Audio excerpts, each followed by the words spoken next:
खऱ्या अर्थाने माणसाचं जीवन समृद्ध करायचं असेल तर दोन बाबी आपल्याला फार महत्वाच्या आहेत. एक तथागताचा धम्म आणि दुसरं बाबासाहेब आंबेडकरांनी दाखवलेला शिक्षणाचा मार्ग.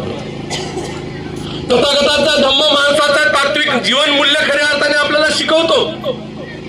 माणसाला कसं जगायला पाहिजे, काय जगायला पाहिजे, काय वागायला पाहिजे, कसं वागायला पाहिजे हा तथागताचा धम्म सांगतो. आणि माणसाच्या प्रगतीच्या दिशेने वाटचाल करायची असेल, माणसाला प्रगतीचा स्तर उंचावायचा असेल तर बाबासाहेब आंबेडकरांनी जो शिक्षणाचा मार्ग सांगितला त्या मार्गाने गेलो तर आमची प्रगती आहे. आणि या दोन्हीचा संगम जर खऱ्या अर्थाने साधला तर माणूस परिपूर्णतेकडे जातो, आदर्श माणूस खऱ्या अर्थाने घडतो.